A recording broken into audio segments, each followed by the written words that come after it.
Welcome back, everybody. It would be 8 o'clock on the 11th of June. That would be a Wednesday. Welcome back, everybody. We're going to be taking a look at a couple of different things tonight. If you're watching live or you're watching later, don't forget we have a Discord join link in the description, so don't forget about that one. Hello to everybody that's joining. Thanks for coming along. Hello, Apollonia. Hello, Fernicar. Hello, Dragon Diffusion and Kurt Curtis. Hello, Full Dive. How are you doing today? I'm doing great. Battle Cruiser operational. And Apollonia. Did I say you already? You're at the top there. So glad you could all join us. Tonight, I'm joined with Dom from Promptus. Hello, everybody. Hopefully you can hear him in the background there. He's quite far from the microphone. Far away. But we'll do our best. He's sitting in tonight, so this will be a little bit of a special. If you're wondering what Promptus is, we're going to find out more about that later this week. So that's pretty much intro done. So welcome everybody. We're going to be continuing from where we were yesterday. So with that out of the way, let's get into the first thing. So that would be, don't forget everyone, we were working on the tank game yesterday. So the tank game was called Ponk Tank. We had Ponk Tank 2. We created it all in vibe coding. And then we developed that into Ponk Tank 3. Well, we're going to, right? That's going to be one of our goals tonight. So first thing is going to be investigating whether we can upgrade our Ponk Tank. So I'm going to get out the screen real quick and just let you have a little look at this one. Yeah.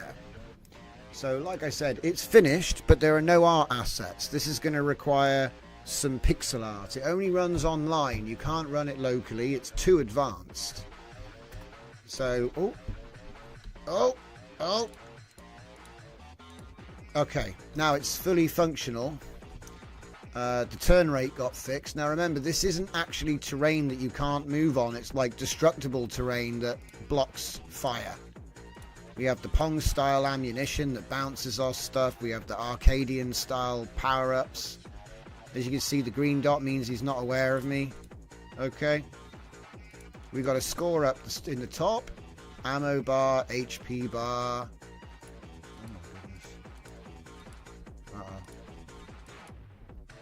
And it's a top-down tank sim, basically. Now, when the graphics come in, they'll be pixel graphics. They'll actually look like, you know, a ground or a building. And so then the ricochet stuff makes more sense. Okay, but essentially you just move around real slow. Now, when you kill, I think I made it like 5 or 10. I think it's 5 waves. When you kill 5 waves, you get a new map. And it's about getting the high score. That's all this game is. Okay, you got random procedural maps and all of that business. So essentially, it's a fully functional, like, proof of concept game. It's not like crazy or anything, but it's fully functional. So obviously, what I want to do is I want to see if we can make this into an open world type map rather than a randomized procedural arena, which is what it is right now. And I think that not changing anything else is going to turn that into an interesting evolution. Okay, but as you can see, the game, there it is, the game works, right? You can play it already at mushroomfleet.github.io/pongtank-2II Roman numerals. Hello, Kale Frohnbach. Hello, Fernicar again. Hello again. Oh yeah, the welcome intro. That's right, guys. So let me see. Before we move on, what do you think of this Pong Tank business, Don? I think it should be 3JS. You think it should be 3JS with infinite planes? We actually already made one like that. What? Yeah, we already made one like that. It's on the Scuffed Epoch website in the games section. Well, that's if we're not tuning in there. But to be honest, it's not as good as the one that you've seen online, which had multiplayer and teleportation to different game worlds, and it's not as good as that. But we did already make one of those. Let's train a neural net to run against us. Train a neural net. Well, do you know what I was thinking about? You know, in beat-em-up games, how do they choose what moves they use in a beat-em-up game? Do you see what I mean? Do you think there's like a path tree for movement, which also is applied to attacking? Yeah. You need to apply some logic to that. So it needs to be programmed. dramatically. Because the thing I found was, if I gave my enemy an ability to block, he would block with perfect timing, and you'd never do any damage to him now. Yeah. So you have to make him bad at it. Not only do you have to give him the ability to block, but you have to pre-program him to not block on purpose and allow himself to be hit. Because otherwise it's not fun. Unless it's multiple attacks at the same time, and then he has to Choose. the right defense. Someone in the chat, actually, I think Fernicar maybe, or maybe yourself, I don't know, it was last night. Someone suggested the exact same thing. Use multi-ball with Pong so that he has to choose, and then ultimately he has to fail, because he can't be in two places at once. Smart, smart, smart. Let's see what else we've got here. So if I take a look at the next one, because like I said, guys, Pong Tank was Pong meets top-down tanks. And it works, and it's great, but I think we could do better. So here we have the Pong Tank source. So before we move on, let's put him to task so that while we're looking at the next thing, we're already cooking the last thing. So how are we going to prompt this? I want to make it open world, so I'm just going to ask for that. I'm going to say our game at index.html is currently using a procedural arena type map. We can improve this by adding I'll just say open world support. It's such a dumb thing, just say it. Just say the magic words. Open world support. Where the world, where the map will move with the player movement. The player movement, leveraging the procedural tiling to the procedural tile generator currently in use to generate new tiles in all directions, allowing for true open world implementation. I've already said implementation. No, I haven't. I think I'll get away with it. Yeah, implementation, incorporation. That's a good one. Implementation. There we go. Our game index is currently using procedural arena type map. We can improve this by adding open world support where the map will move with the player movement, leveraging procedural tile generator currently in use to generate new tiles in all directions, allowing for true open world for a true open world implementation. Seems like good. We can begin working towards the first fully working version. Now list 5 alternate improvements. Oh yeah, I did that already. I've got an MD file which is called Areas of Improvement. Whenever I finish a project, before I finish in that same chat while it's still hot, I'll say, write me up at Areas of Improvement.md. And often I'll start from there, or I'll take a piece of it if I want to develop it further. But I think it's actually really important to do stuff like that. I've also started making all different types of team-themed handoff documents. So say I've got this cool app and it's got procedural graphics, right? Maybe we do an art team handoff which explains how big all of them are, what file names are, where to put them. So if we did decide to go with rich type graphics, we can just swap it out without having to rebuild the app again. So it's like built for it. And then what you've done is you've built the app to work with specific images of names and sizes, and then it falls back to procedural graphics because we know we haven't made them yet. You know what I mean? So it's like, so if you haven't made them, it still works, but you don't actually have to rebuild the program. You just put the files in the right folder and that's done. Okay, so let's have a look at this then. This needs to be bigger. So Wow, look at that. I've analysed the current Pongtank 2 architecture, understand the scope of implementing open world support. This is a significant architectural enhancement that will transform the game from a fixed arena to an infinite world experience. So we have 3 different biomes already set up in our maze generation code. Static world, yeah, that's what it currently uses, and it's going to move over to create a camera class to track the position and manage the viewport. World to screen coordinate transformation, camera smoothing, update the rendering system to use camera coordinates, a chunk system, a chunk manager, extend maze generator for infinite generation. I love that, I love it. Just extend my maze to infinity. Go. Hey, and beyond, yeah. Add biome transition system between chunks.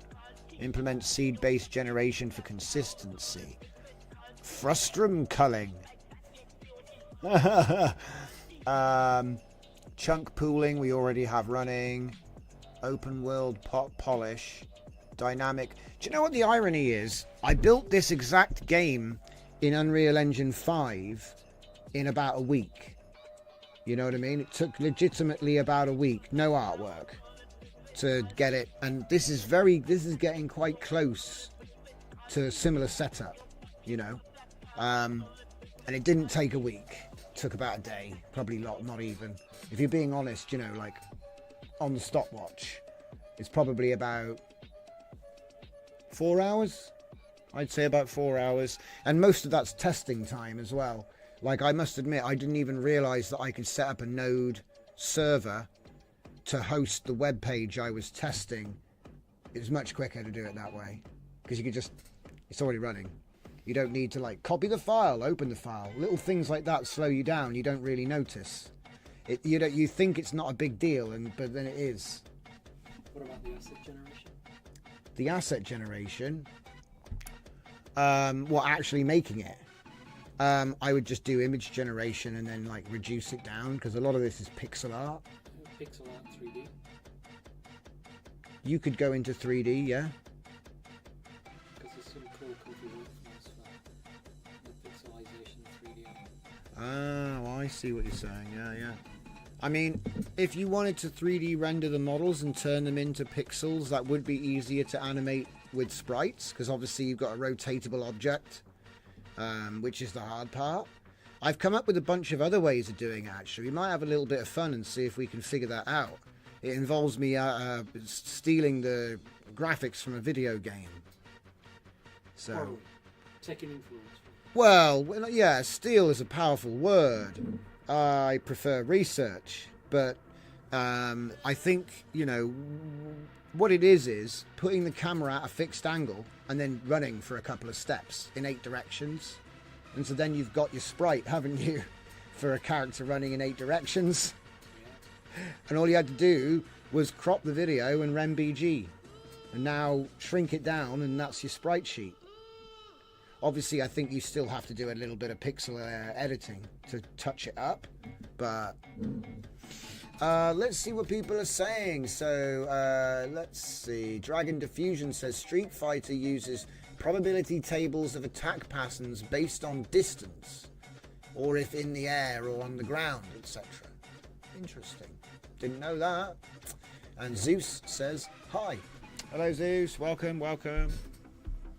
So yeah, like I said, technical architecture, we're going to be putting in a world coordinate system and a chunk system. We're going to be giving ourselves for version 3, so this will be the version 3 open world Pongtank. Maybe we'll go 3D in Pongtank 4, like Rockstar. We're speed running the Rockstar development plan. I do like the idea of whether you're up in the air, on the ground, the distance, actually firing and having a predictive table. Yeah, so then it gets the animation right. You ever wondered why he's able to do the uppercut? Do you know what I mean? He does the uppercut and he's like, whoa, across the screen. I've always wondered how they did it, and it looks like that's how. The motion is being done separately from the sprites. So you can send Ken across the screen in an uppercut and have him do a spin and fall, because it's two separate things happening in orchestration. And it stops bleeding. If you restrict the amount of actions that are available due to proximity, it just doesn't end up in just a cluster mess. No. And it allows it to be faster and more dynamic.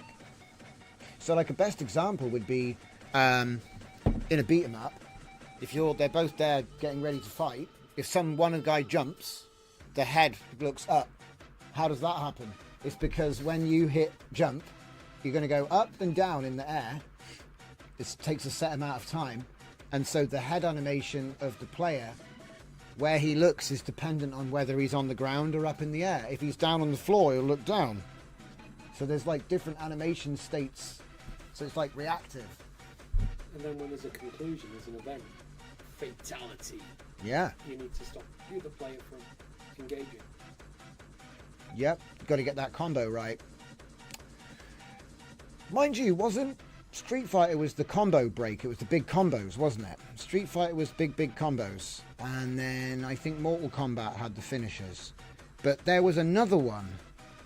There was another one called like Siphon Filter or something. I know there was another one that was famous because it had like 200 hit combos that you could memorize the buttons. Or we could do a Master Ken parody of Restomp That Groin. Oh yeah, defense against guy in a chair. Yeah, great tutorials.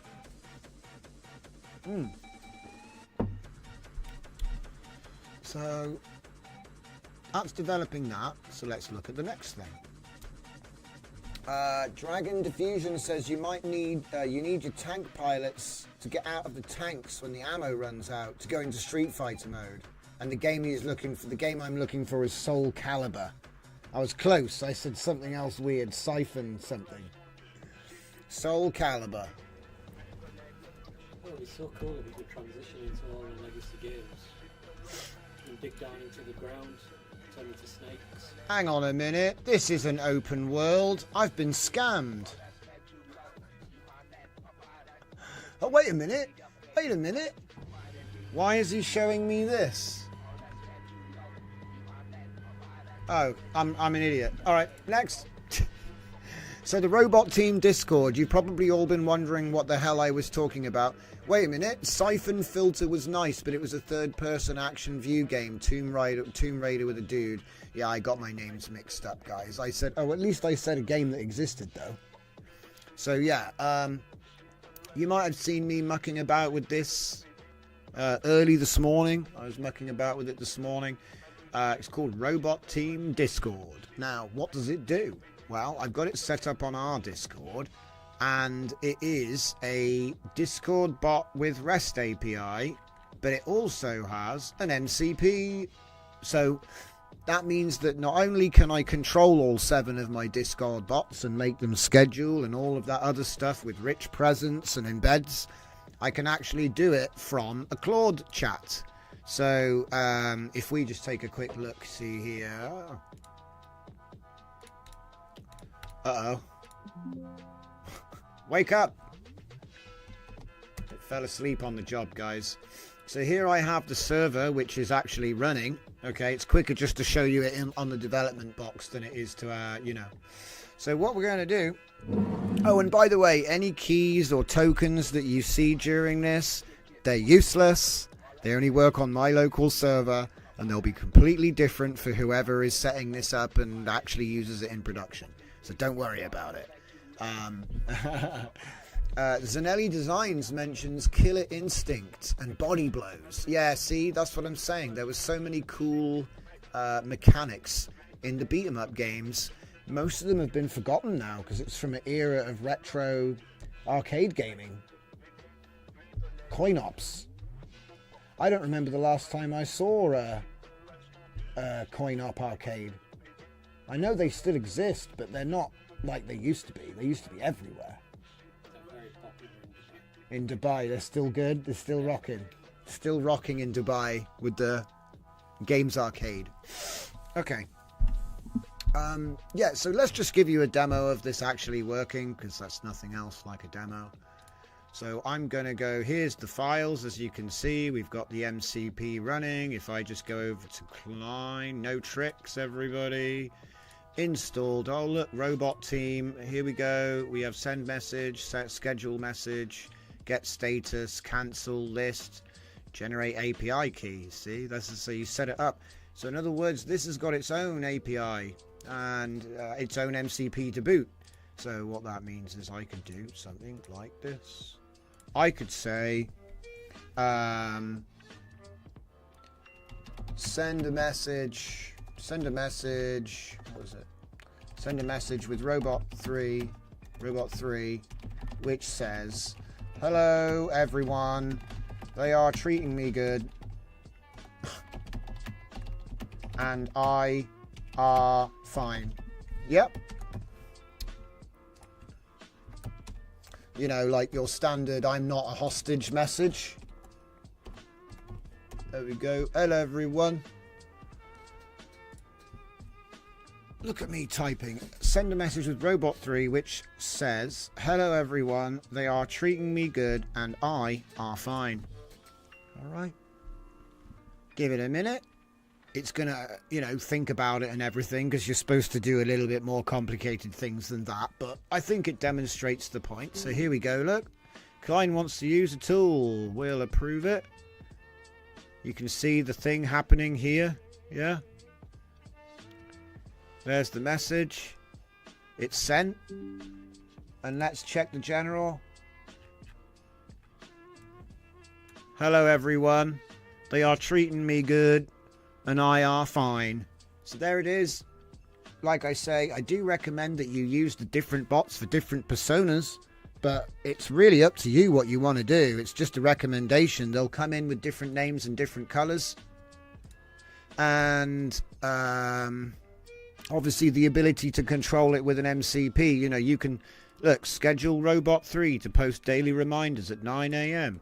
What's the status of all the robots? List all the scheduled messages for robot 2. So you can have each robot dedicated to a specific custom task, which you have forked and adapted. And look at this dragon. You're using the clone names I knew existed, but now we have proof. Yeah, I told you it was real. But the big step with this project, guys, is actually the REST API that's built for the app. So not only have we built an app, but we built an API and then allowed a custom MCP to use that. So that means you now have effective LLM control of any app. So yeah, go ahead, fork my code, do cool things with it. All right. And by the way, if you're not familiar with setting up something like this, it's for dummies level. So you have art team handoff for any art assets, Discord handoff for experienced Discord developers, API documentation, and you have the robot team guide. There's also more in the MCP section. You've got more documentation. If we actually go in here, it's got all kinds of different instructions and help. So, you know, setup guide here as well. Go in here, another readme in here. Yeah, tried to make it as easy as possible. It should just be clone it, npm install, npm run build, and then do the same for the MCP. Copy the config into Cline and you're good to go. Obviously there is some like Discord side stuff that you've got to do. That's in the Discord team. So, you know, actually going on Discord and applying to create the bot and make all the API keys and everything on that side. But to be honest, it was painless. You can do it inside an hour. All you need is your guild ID and things like that. So, you know, works with your Discord. And to set up the permissions right, if you do all of that, it'll work. So I will say, though, that is the big thing that you'll trip up on. And I did mess it up on my first go because I didn't put all of the permissions in correctly. And then I think I didn't drag the role high enough in the list. So those are two things that can make it all come unstuck. But from my experience with GTA 5 and doing plugins there, it was the same with 5M. So it was the same exact problems. But it works. So there you go, another one shot. And to be honest, Dragon, it's more than 7. I've only let you know that there are 7 right now. So, because the thing is, those 7, they're just going to like post text and stuff. What do you think of the bots? The bot army? So, I'd be interested in outbound marketing. Outbound Marketing. How can those bots reach out rather than just respond to incoming requests? Yeah, at the moment they only post Discord posts in my channels, right? But I did think, like, if you had a section in the channel that was, for example, custom node watch, and I said, right, bot 2, your job is every day you do a deep research to find out new GitHub repos that came out today that have Comfy UI in the name, and then from that choose one, and or post, in fact even better, make a list, and over the course of the day post at least one every hour until there's none left. And then and I thought about this as well, if you run out of time, so you come to the next day, put a post saying, oh, there was still 5 more that we didn't get to, here's the file, you know. So then it's like every day it's just constantly being like, oh, there's a new Comfy UI node out, oh, there's a new Comfy UI node out. But the thing is, it would work great at first, and then it would have problems because it would be like posting the same thing all the time because someone did an update and it doesn't know the difference. So then you have to... Do you reckon? Only show new. Because the other way, of course, is you just hook it up to an SQLite database and you say, oh, look for an existing entry. If you find one, lower priority because it's not actually new. You consolidate them into blocks. But then, yeah, but that's the thing as well. You wouldn't want to punish people just because they did an update. It's like, oh, this is hot when it was new, but now it gets deprioritized. That's probably not a good idea. You can measure by certain metrics of popularity. Mm.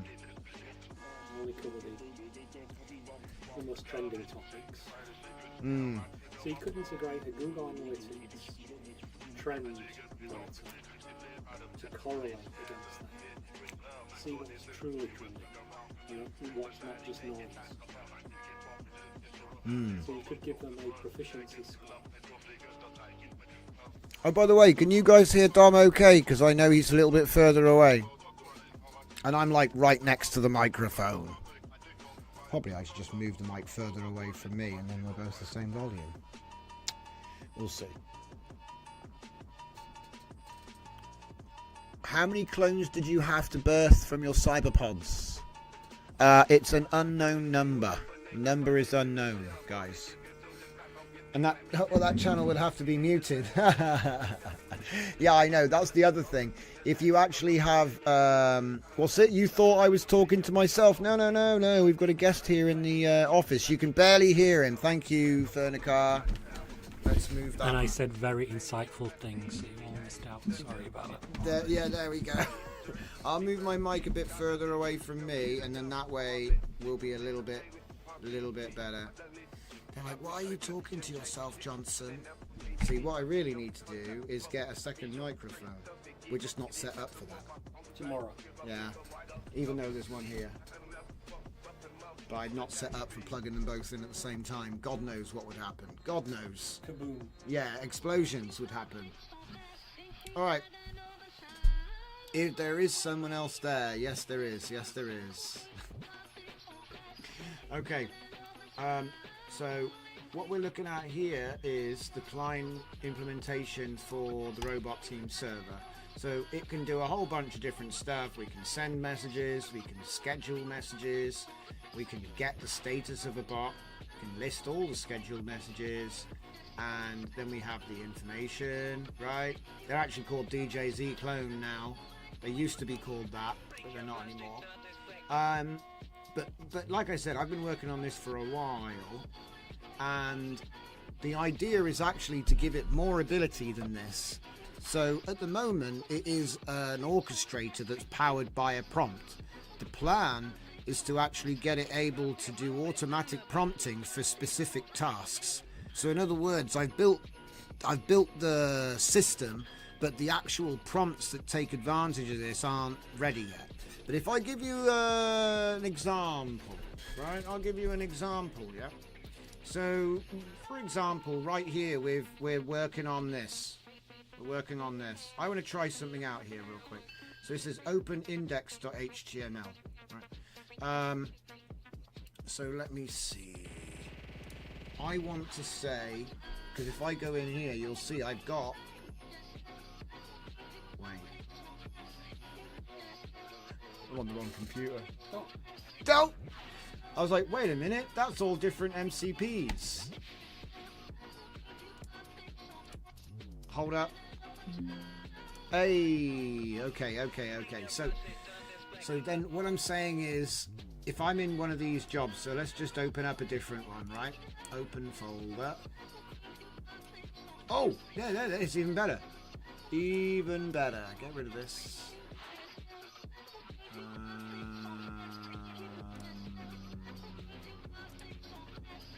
Why is it being so cryptic with me? It's being cryptic. There we go, I found it. Right. So this is something else I've been working on. I don't know why it's being awkward for some reason. It was showing all kinds of different stuff. So this right here is another little thing I've been working on. So as you can see, we've got the classic prompt.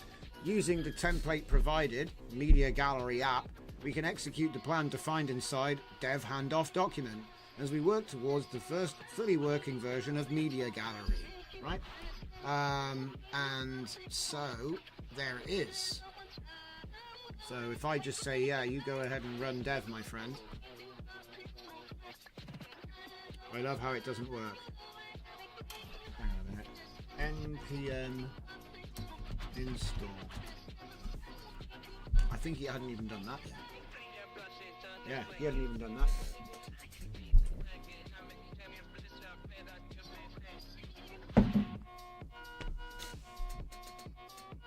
And to be honest, I haven't even seen this one yet. Nothing like a real demo. Yeah, it's a real demo. I haven't seen it. I'm also in the audience on this one. But what it is the beginnings of a card-based video gallery editing interface. Because I noticed that we all generate loads of videos, and this allows you to set a workspace, so a path to your videos, and then it will allow you to do many different effects on those videos. We've done this sort of thing in Nodes already, so this is just trying to see if we can do it in a dedicated client rather than using Comfy for everything, which is still a totally valid and fine way to do it.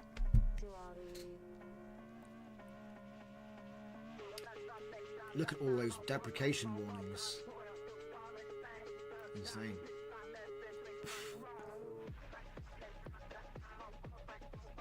So welcome everybody. So glad you could all join us. Please do like the stream, consider subscribing.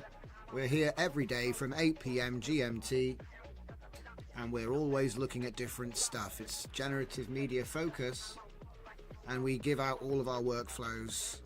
Watch me fail, watch me win, and maybe learn something. Maybe. You might already know it all.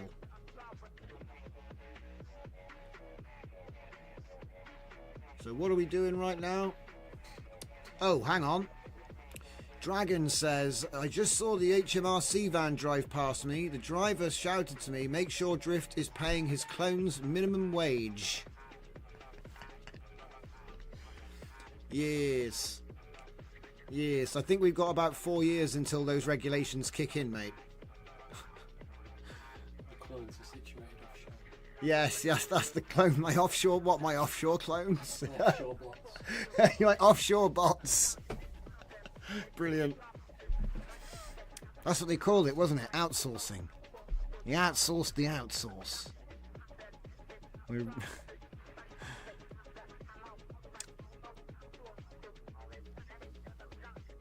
HMRC in the metaverse. Yeah, HM. Imagine that with the VR. Excuse me. We don't have a record of a Mr. Fluffy 469 on our. You haven't sent a return. Either that, or you didn't name your alias in page 2. Because I was thinking that the other way. There's probably a lot of unclaimed tax there, you know, where. Because think about it. Do you think? VAT. Yeah. Well, I don't mean VAT because they don't earn enough money, but I mean like sooner or later they'll come for it, won't they? Because there are some influencers that make a lot of money. My guess is that they know that when you get to a certain point, you can't really hide it. So you have to just come clean, don't you? And then they'll get you. Depends where you're broadcasting from. I suppose so. But I mean, like, at some point, you've got lots of money in the bank because you've done all right. You know, you've made a lot of money. It's in the bank. At some point, the government's going to be like, hey, about all that money, where'd you get it? And then you have to kind of come clean, don't you? So it kind of just unravels on its own. Right now, the UK's got a special offer going on. Oh, do they? Yeah. Oh, what's that? Bring all your international money Yeah. to the UK. Yep. 4 years tax-free. Really? Wow, you heard it here remittances first. to the UK, the next 4 years, tax-free. Any assets you move to the UK for the next 4 years, tax-free. Wow, didn't hear about that. And it's even applicable to the Brits. As long as Really? you've been gone for more than 4 years. Oh, you've got to have gone for 4. Okay, so you can't. Oh, I was. Oh, actually, I was leaving, so I don't have to pay the tax, right? And that in spirit. Yeah, that's brilliant. But hey, well, I suppose that's one way to try and trick everyone into coming back. But the real question of tomorrow Yeah. is if the bot existed for 4 years offshore, Yeah. would it be able to remit back to the UK tax-free? Ah, it's a good question. But this is not financial advice. From the future. From the future, yes. Robot financial advice from the future. Who thought? Who would have thought? There is going to be a token tax in the not too distant future. A token tax? Oh my god, there goes my middleware It's idea. already been deliberated. Oh my goodness. Oi, wake up. I didn't say you could go back to sleep. Hey, do you know something funny? When I met Dom earlier, went and had a pizza, and Seagull stole it. And my cake. And the cake as well. A Seagull dive bombed, vertical drop. He did a halo drop, a halo combat drop from 3 stories, wings spread, straight down, landed on the plate, took it, gobbled and flew before you could even. He'd been doing that his whole life. You could tell that was practiced. It's the UK Eagle. Yeah, the UK Eagle, the Seagull. He was a tricky bird. He kept coming back. He would not. He had chocolate all over his beak. He was fighting up in the sea. And he was literally, he was fighting them off like. In a sugar rush. Yeah, he was. Yeah, Stuka King of the Seagull. world. He was literally like biting their shoulders and taking them down. And in the end, the only thing that got him to move was 400 Spanish students. Yeah, in a conga line coming out of nowhere. Yeah. Stranger than AI. It was. You can't make it up. I wanted to get it on video. See, that was the one time when having the glasses with the camera would have actually been like useful. I could have been like, oh, clip. But as always, it's the same thing. When something interesting happens, it happens so fast that it's over by the time you've got the camera out. You can't. There's no. Sony figured it out though. Did you know they've got a handycam which starts recording from the moment you move it? So it's actually recording before you've turned it on. That's a good camera shot of your pockets. Well, no, because they knew that when you move it and touch the thing to open the lens, so it's already recording when the lens opens. Because they got feedback. You know the Japanese, they're amazing. They got feedback that lots of shots were missed because they didn't quite get the lens cap off in time. So they were like, oh, well, we'll just make it be recording when the lens cap comes off automatically. So it technically is recording before you hit the button. Love it. It's like a 1 second buffer, I think.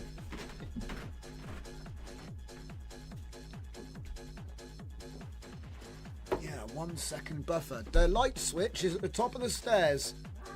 Yeah, don't go falling down them. Full Dive Media says we will see a cybernetic seagull not far from now. And Dragon Diffusion says I was once sat in a river on my arse fishing and a massive pike surfaced between my... Dragon! Good job he wasn't a seagull. Yes, Dragon. Dragon. So what's going on here? Look, it's still doing it. Look, I know I'm trying to make an open world game here, but I didn't think it would take so long. I thought it would be instant, guys. I thought the game would be ready by now. When game? Game when? Game when? But yeah, I do fancy seeing about stealing, appropriating some animation frames in a little bit. We'll see. It'll be fun either way. Right. Let's get back to Pong Tank because Media Gallery is taking forever. We ain't got time for that. What I need to do is get off my bloody laptop before it gets me in trouble. There's no trouble really, guys. I'm just being funky. Don't forget, Midnight Massacre is coming out on June 15th. That's in 4 days' time. Expect the launch on Sunday at midnight. I'm hoping that is actually Sunday, not like Saturday midnight, not Monday midnight. You know how it is. It's annoying, but whatever. June 15th. That's what we've got to look at. Robot Team. Here we go. We're back on the Pong. Get rid of that out of the way. So, yeah, wait a minute.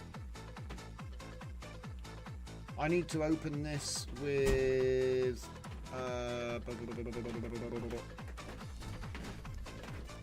Cameras. Full Dive says the cameras on the police clothing, they're always recording, even if they're off. When turning them on, they save the past 30 seconds and continue recording so you don't lose it. Yeah, it's a loop like a dash cam. Yeah. Same thing with the Sony camcorder. They had like a 1 second loop which cost nothing. That was the finesse, because the cost of loop recording 1 second to only actually record full length when you press the button. It's so clever. It's just a different way of doing it. It only costs the battery. Yeah. It's a very Japanese solution. Where they were like, oh, there's this particular problem. Because it reminds me of the Lexus LS400.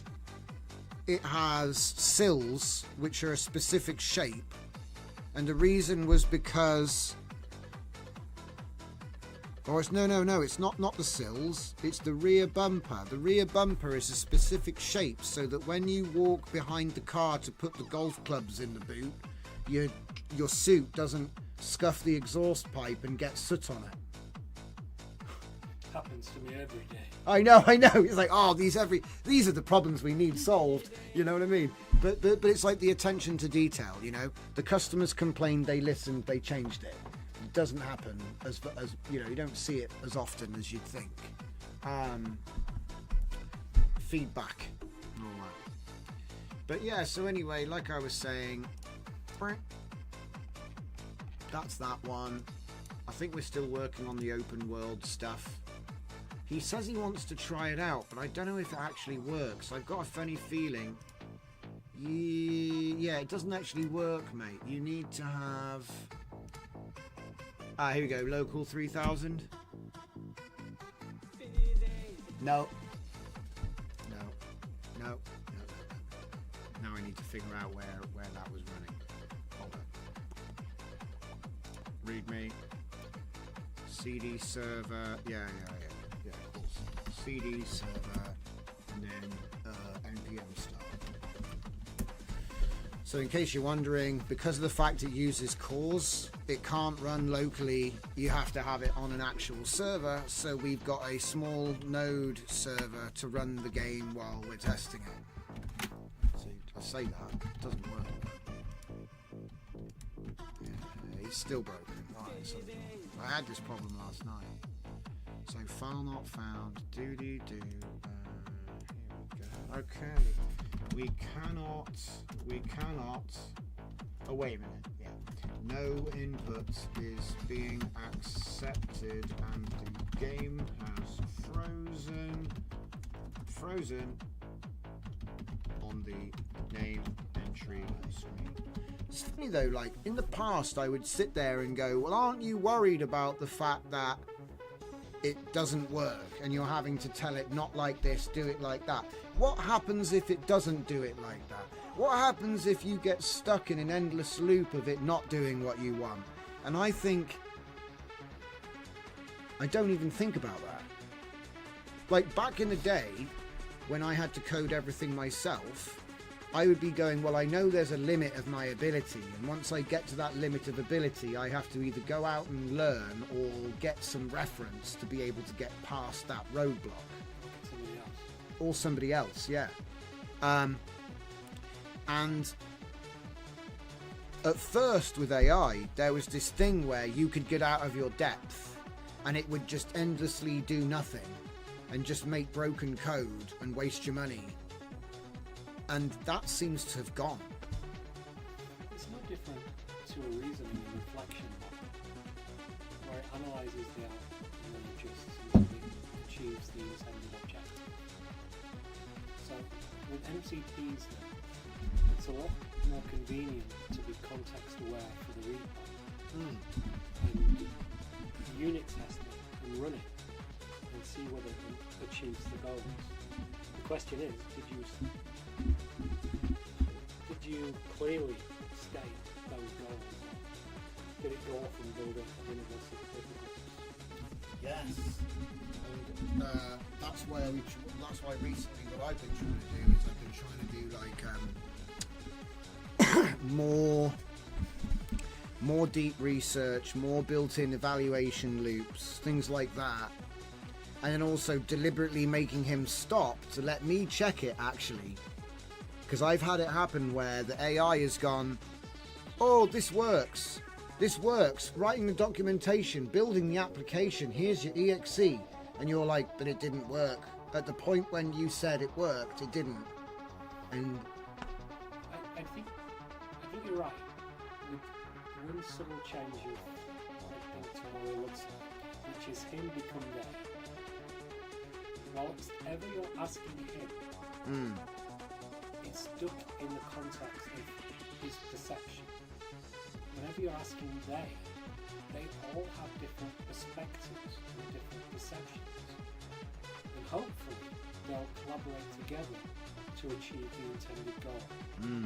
Whilst ever it is one, I think the probability of failure is way high. That's a good point. And that's the whole team of agents. But they all need different personas and they all need different purposes.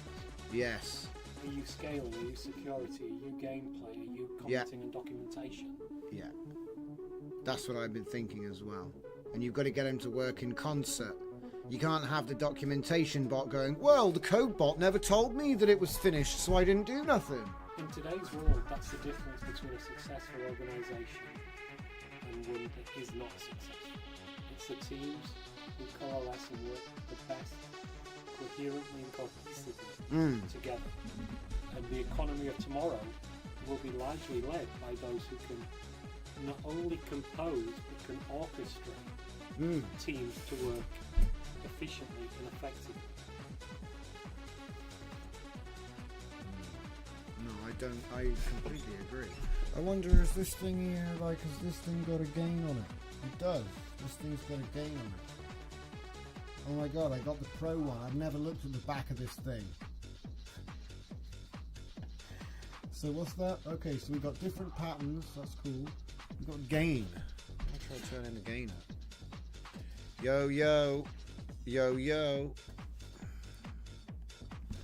Yo, yo. Wow, that's a lot louder. So I've just adjusted the gain a bit, guys. Hear me now. Maybe you can hear Dom a little bit better now. Hello, from the other side of the room. He's on the other side. So let us know how that sounds, guys. I've just sort of tweaked it a little bit. So Fernicar says, I heard games don't want to be made. Well, you're not wrong that the games don't want to be, but it's because there's a lot of things that can go wrong. Even with the games which I've had work in one shot, we've had problems which are immediately identified as easy problems that are commonly associated with this platform or stack. And so, you know, these are the things that you just gain sort of battlefield experience with if you're a developer in a particular language. And that's just kind of like a teething issue if you're new to that particular language or framework. What's that? Dominic sounds 20 years old. I think you'd take that. Thank you very much. He'll take that. They can hear you clearly now, though, which is nice. So, yeah, like I said, from this point, what do we have? We have Kontext. So, can we actually try it out now? Is it going to run?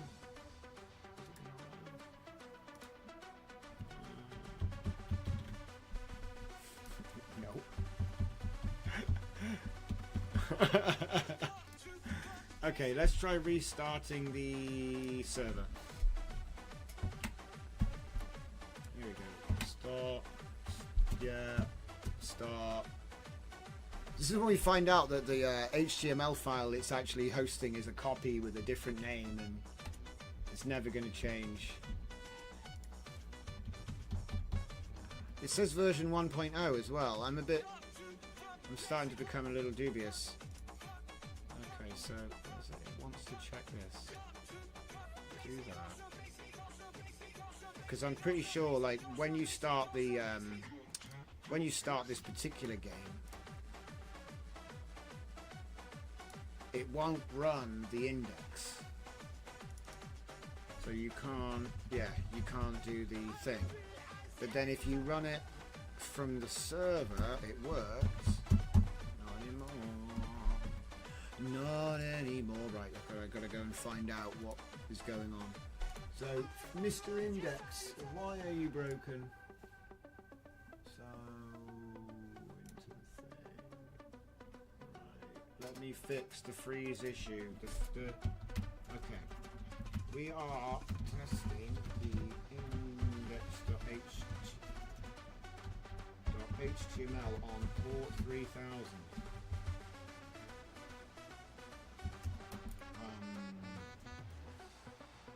If this is the correct place to check the latest version, it is not responding when we set hey. People are saying, sounds better, nice to meet you. Nice to meet you too. So we're testing index.html on port 3000. If this is the correct place, I need to check. Let me check. Main game loop, AI system. What's he saying in here?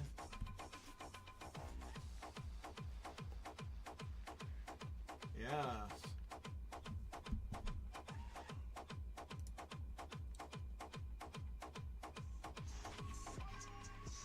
Okay. The function is never called, so the menu might not show properly. Weird.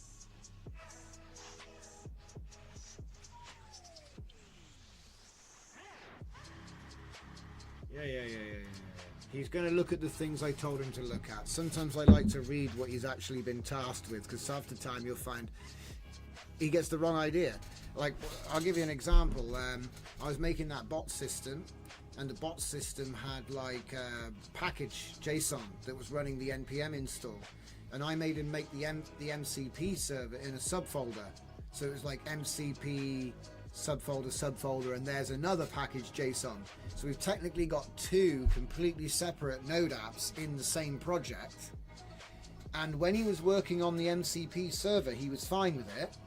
But as he started writing documentation, he was like, oh, I'll put the documentation one folder above. So then he kind of zoomed out, and he was like, oh, I'll put the documentation one folder above. And now he's made it back to the root directory, see? And so then when he was like, oh, I need to do a quick change to the package, he started editing the wrong one, didn't he?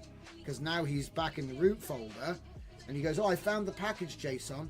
The package JSON's wrong. And he starts rewriting it because he's trying to write it for the other project. And this is something I've been afraid of lately, because I keep everything separate. but I'm getting to the point where I want to actually integrate two things that work. You know, like, oh, I want to get a Flux API and a prompt enhancer, put them together. Now we've got a prompt enhancer that can make images out the box. So, but the problem is that they both run on Node, they both have package, and when in the process of resolving the two things, he gets confused and he goes, oh, I thought I was doing the other thing. So if you have too many things in one place, he'll start to lose the plot. That's why you need they, not he. They, not he. Yes, yes, it is. Because then you can have one guy in the team of them working on each thing. And one guy ensuring liaising that they're all getting their intended jobs done. Yes. Not getting confused in the noise. Orchestrators. Orchestrators and composers. Yes, and composers, yes. Yes. So this is the direction it seems to be going in, because the video prompt generator that I did works great, and it can be adapted to many different models. We might even demo a little bit of that, but I do want to do a touch of comfy, because we haven't done any comfy. It's going to be a very simple comfy exercise. I've got an image I want to use, and we're just going to have a little bit of fun messing around with that. So that's what's coming up next. We will be having a short coffee time. We'll be back in probably about 5 minutes. So grab yourself a drink and be back with us after coffee time.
Is a workshop.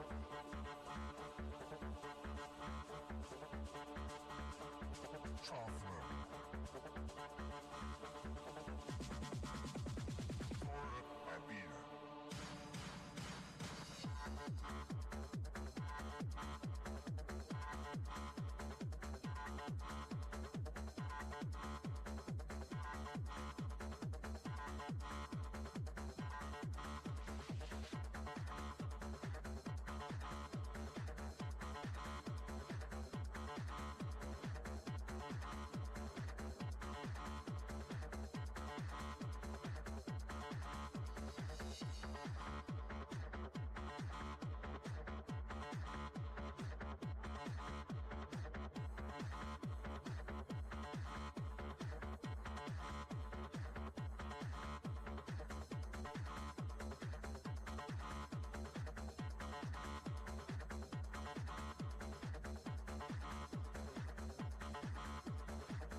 phone and I'm Mama VG.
Listening to FightBelow5.uk radio.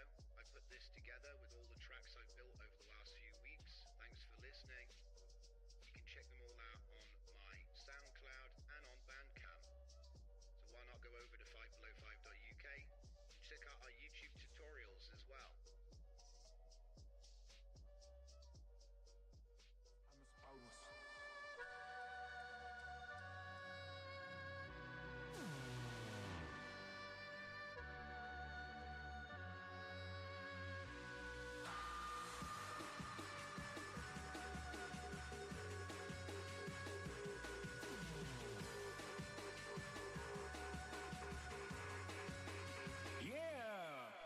Bullshit.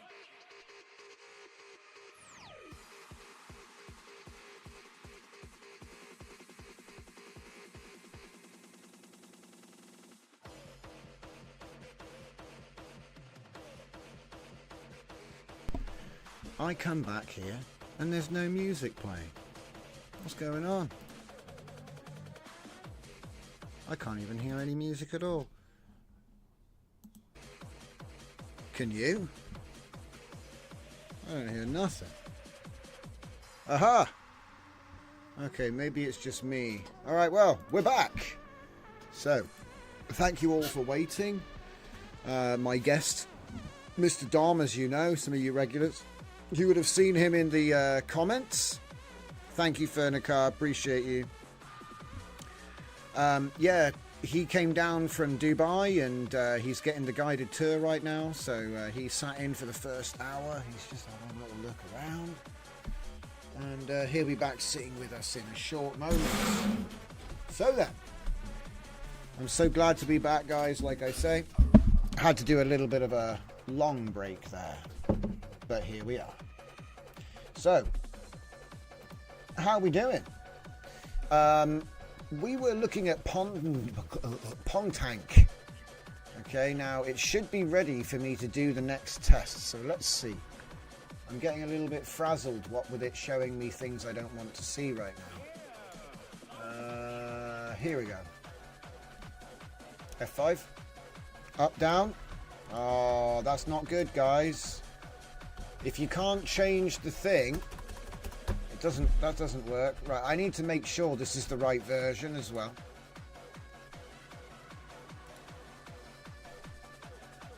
Terminate batch job. What? Hang on, something weird's happening. What? What? Huh? Wait a minute, you can't npm start. I'm like spinning myself out here. And then the link isn't working. Refresh. Up, down, no. So far, this has been a waste. Don't work. It don't work. What are we going to do, eh? It's not even giving me an error. An error occurred. Okay, let's see what we can try to figure out.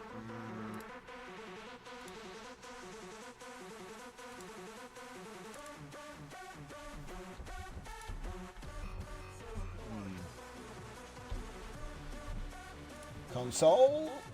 There we go. Okay, we're going to grab the errors from the console. Oh my god, there's an AI assistance here now. Man, they just keep throwing AI everywhere, don't they? So yeah, basically, if I just close this down and then go back to our chat. Here we go. Go here and say these errors. Okay. There are errors in the console.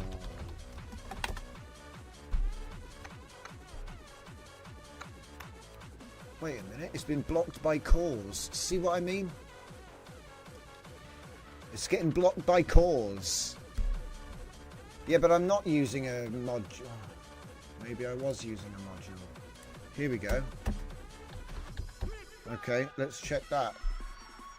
Console. Tile size, uncaught reference. Okay. When we use the npm server to test this index.html, we receive the following error. You can keep telling me it's because I'm not using the server as much as you want, but I know it's not true. Gaslighting.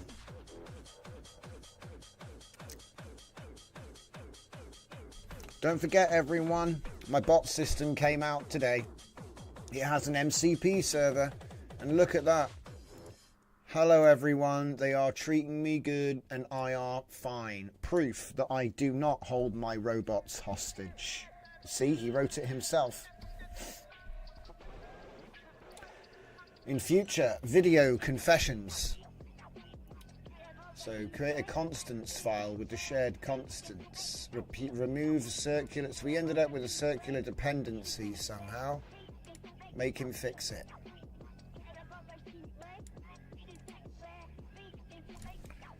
Close that, say yes.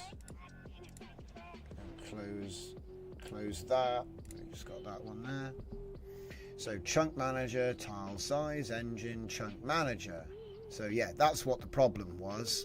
Because I'm fiendishly trying to do this in a way where you can just come along with like a mod pack and change the tiles to be anything you want. I don't know if anyone's ever going to bother. but I thought it would be a cool thing to do, because in principle it means that you can have any game, right? So like, I mean, by changing the graphics, that changed the context of what the game is. That's what an asset flip is. So if you have like a solid engine, you can flip the assets and make many different games just by changing parameters. So you only really need to make one game if you're clever enough to figure out how to make that apply into different formats. That's not my goal. My goal is to speedrun Rockstar. So like, start off top down 2D, make the map bigger, and then 3D question mark, right? Obviously we're being funny. We're not actually trying to copy Rockstar or anything. But that's what they did, isn't it? GTA was top down pixels. GTA 2 was top down pixels but with more 3D stuff. And then finally GTA 3 with the 3D. Yeah, people turned Quake 3 into loads of open source games. Exactly. I mean, look, Warhammer 40k Bolt Gun and Bolt Gun 2, which stay true to the original 2D Doom format. You see what I mean? And it's actually a really cool game. It's like, but it's just a Doom clone. Yeah, a lot of the best games were Doom clones. Now, we're not making a Doom clone today, but as soon as I figure out how to make a nice world engine, a 2D shoot 'em up would probably make a lot of sense, don't you think? I found the issue, problem, solution. We need to break the dependency. Cleanest approach is to create constants file. Let's see how he's doing, shall we? What I fixed, JS core constants JS, a dedicated file for shared constants. Okay. Fixed time step. Circular dependency is now fixed. What the heck? Look at this. Echo, open world system implementation complete. Start the development server with CD server and npm start, then navigate to local 3000. All right. And then go to the web page. Okay. Will we be blessed with a working UI? Nope. He's still not telling the truth. Uncaught request. Requested module does not provide an export named canvas height. Yeah, sure.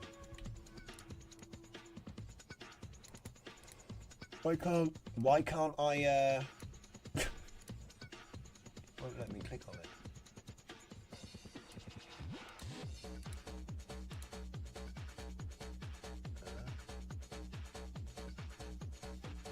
No canvas height export.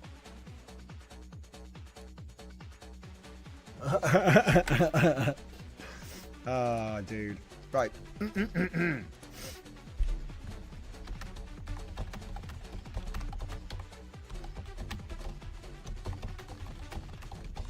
But the game won't let me in. Oh, what's this? Control-Alt-Art says, had Gemini write me a collab script to merge LoRa files. I only tested it with 2 LoRa's. It merges at full strength. Interesting. I've already got one of those, but that is interesting. Hello, hello. Dom's back. He's back. Less shouting. Yeah, it's still giving me development hell about some camera. The reason is because I had no camera before. Now I have a camera following me around, and it's having issues implementing something like that. This, what I call this is, and we've spoken about this on the stream before, is when you make a cake, you put the raisins in before you baked it. So you can drill raisins into a baked cake, but it's not as good. I would call this context entropy. Yeah. And I would start again. Yeah. Same. That's what I'm saying too. I would say go to the original prompt, which you of course wrote down and saved, and then we'll edit it somewhat. I would ask it for the new prompt. Yeah, that's even. Yeah. There you go. Yeah. It's a bit like the. But I Tins do concept. prefer the analogy of cake than context and entropy. Yeah, context entropy isn't as good as. Delicious. Yeah, you need to have all the ingredients in the cake mix before you bake it. So don't worry about trying to force your cake into it being a Frankenstein of what you thought it would be after the fact. Just bake another cake. Because the thing is, we're so tied to this idea of, oh, I put all this time and energy into this project, I shouldn't do that all again. But before, that might have been months or years of your life. So that's totally valid. Whereas when it took... Now it's free. It was today. Now it's free. Tomorrow, you'll make something else. And so, again, so that means we come back to human in loop, iterative testing again. Isn't this something that you could build into the project that you came up with a few weeks ago, where it was a codeless... Yeah, there is base? no source. Yeah. So it reverse engineered the readme.md to write the file from an MD. Well, I've now found out that what that really is a multi-dimensional plan written as a portable document. So really what was happening was we were asking it to give us all the information it needed to write the software, and then it was doing that. And then because there's like a way of writing that up, a structured way of writing that up, that means that anything can be written like that, and it can make anything. But I did find that there were some limits. So if the program gets too complicated, things go off the rails. The best example is if the program has to actually build quite a lot of itself from scratch. So like a good example would be not Node, but C#. Sometimes assets get built at runtimes. They don't actually exist until you run it. And it has trouble holding all that in the air. It has trouble considering, because it has to go, right, so this gets made when I run the program, and this is all loaded into RAM, and then I want to do X, Y, and Z, and he kind of gets stuck in the matrix of like the source. No, I get that, but I'm a firm believer that the solution to that is he versus they, and Have more agents. And each agent is responsible for its piece of the chain. Composability and orchestration. Oh, hang on. What's this? Oh, here we go. Check Dom's pockets for exotic rotary engine parts. Exotic rotary what? Rotary engine parts from down there, because you disappeared off for a minute to get the guided tour. They know where I've been? Yeah, I guess so. It's very impressive. Is it? I'm a bit overwhelmed. Oh, okay. Well, that's good then. Yeah, that's some... Wow. It is, isn't That it? is the It's best of us down there. Cutting edge. Yeah, like I like to say, I'm the computer guy, my brother's the engineer, and then my other brother, Chris, he does all kinds of construction stuff. Dad is a crazy scientist. Yeah. So you put the. But I thought. Well, the funny thing is, why have we never worked on one thing? It's just the crazy thing. You'd think you'd get them all together. Autonomous flight. Autonomous flying house. Who knows? But yeah. Right. Fernicar said, forgot to mention that tins, when complicated, requires more tins, each focusing on each module, which is essentially, yeah. So they. Yeah. In Yorkshire, we call this potatoes within potatoes. Potatoes within potatoes. That's brilliant. I like turtles all the way down, me. Did I tell you that expression? Maybe. Yeah. So I modified turtles all the way down to agents all the way down. Agents all the way down. And back up again. And back up again. Yeah, 100%. From a philosophical perspective, that's you build a construct on the back of every other agent that came before you, but the value proposition is derived from the agents themselves. So it's pointless just drilling down into infinite agents unless Yeah. you can come back up again. Yeah, good point. So, if you were to go to, I don't know, let's say you're You've going got to to return to the macro. You have. Otherwise, well, everything suffers from entropy.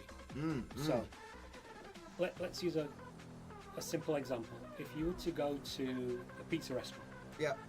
everything inside that pizza restaurant is a contextual entity of sorts. You could call a contextual entity an agent, but to me an agent is something that has tools and abilities. A contextual agent is a little bit simpler than that. So a contextual entity is not an agent, but it is an entity. So it has knowledge, it has existence, it has a sense of being. Yes. That could be an ingredient, is a contextual entity. It could be the recipe. It could be the item on the menu. It could be the menu itself. It could be the restaurant. It could be Google Maps pointing to the restaurant. And they all exist on the back of each other. So turtles all the way down And back up again. and back up again. Yeah, that's a good saying. That makes a lot of sense. See, what I'm trying to do at the moment is imbue a lot of my stuff with that character persona. And at the moment, I'm trying to make them quite different, so it's easy to see and signal that they're actually working. But I think in the future, the differences between the personas is going to be minimal, because we'll find an optimal template, and then it will be task focused. But you have to have a composite infrastructure, which means it's not just he, it's not just they, it is them. Yeah. So what does them mean in relation to he and they? Well, the easiest terminology that I've been using recently is to be able to compose and to orchestrate. Yeah. So you can compose 1,000 agents, but their ability to execute Yeah. on whatever the plan and project is dependent on the orchestration of those agents. So the he, the they, and the them. He, they, them. That's really funny. Just as soon as the political they, them stuff starts to fizzle out, now AI is going to steal the entire terminology for advanced they, them agentic programming. That's kind of funny. There's like an irony there. Well, I think there is from a workism perspective, because the only thing that's going to drop out of there is the he. Yeah, true. So you can spin it in a positive, you can spin it for both sides. You can. Now that's what I like. See, I read lots of books on doublespeak written by Russians in the 70s. They're very interesting. And it's what the media does, you know. They call it spin. Yeah. We know all about that in Britain. Bum bum bum. So let me just introduce you to a quick task. Let's check some of the comments and we'll have a little bit of fun with this last one, guys. So let's see. You may need to use the body model agent for the body agents for each organ when tissue or cells with a massive project. So we're talking about the agentic corpus now. The question is, do those cells possess intelligence? Not really. Skin is one organ, so it has an intelligence as its own organ. It has a purpose. It has a purpose, It has yes. a function. And you could say the cells all work together for that purpose, to that purpose. But do they know? But they don't have individual intelligence. One cell doesn't go, hey Bob, I don't like you, Jerry. You know. Are they aware that they're part of a body? No, I think it's just the one. I think skin cells, it's kind of hard, isn't it? Like anthropomorphizing skin cells. Well, that's a real danger with AI. That the only way that we can really visualize it in a meaningful way is to turn it into things that we know. Yes. And in that process, do we limit its ability? Interesting. Load image. So I've got an image which I want to load. I'm sure I put it somewhere cool, like pictures, VLC, or a screenshot somewhere. Where is a screenshot? It's a picture of the office. There it is. Found it. It's a picture of the office. We're there right now, everyone. It's about the same. So we put our image, and it is a 3,840 by 2,160. So that would be a 4K photo. And we're going to say, okay, make the image lit with neon green and purple lighting. Okay. And I'll say without changing any details. It's like change it without changing it. Go. Otherwise known as only. Yeah. Only change. Yeah. Preview. We get a little project thing in there. And I'll call that one API nodes. API nodes. API nodes. This will be Office BG. Office. No, wait. Kontext. Right. Okay, so we're going to be using, probably going to take the steps down to 40, but the CFG is fine. I'm not going to use prompt upscaling because I'm just looking to see what we can do. Aha! There we go. That actually worked. That actually worked 100%. I mean, there's no green. It's just purple. But it did make the screen look a bit greener. Isn't it funny how close it is? So, hang on, let me just put a preview there. We get the side by side next time. So what else can we think? Okay. Okay. Using the image composition only, create a massive scale landscape.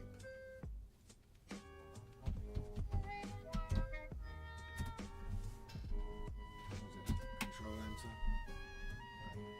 Make that bigger.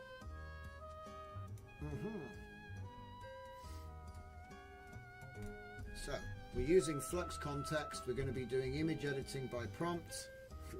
Did that have anything to do? Look, there's nothing. There's no similarity there whatsoever. I don't see any.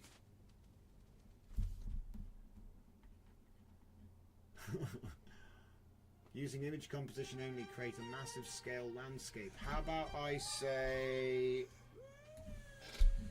make this photo into a massive scale landscape without changing composition.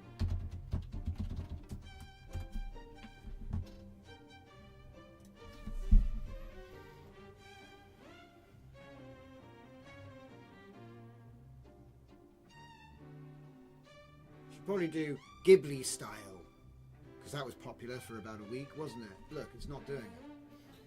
Does Flux too Kontext much. support image upload? Yeah. Might just be worth reapplying it into context. Yeah. It may have just lost the plot. Yeah, I think that it's just too much for it because there's limits to how far it can do it, you know? I think it might be that, oh wait, you know, it probably helps if you spell make right. Or like, yeah, probably helps if you actually make. So many spelling errors.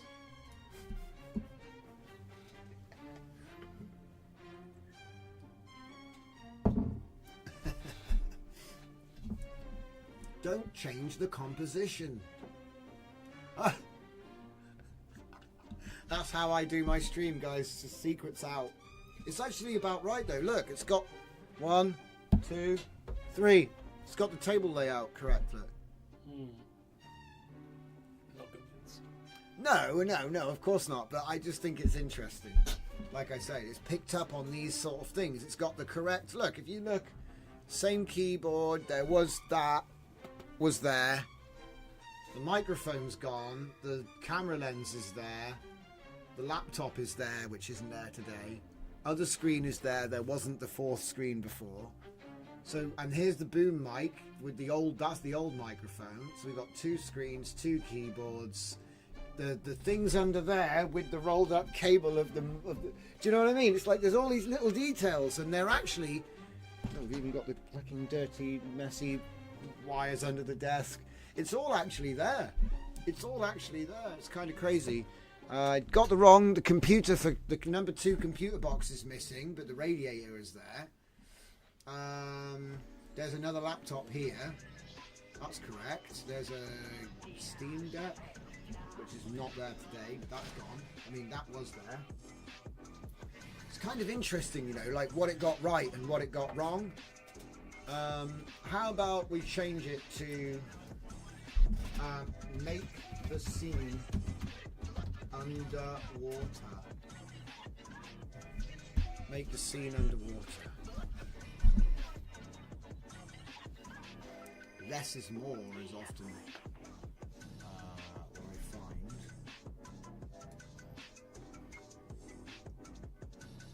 find. I just made it kind of blue.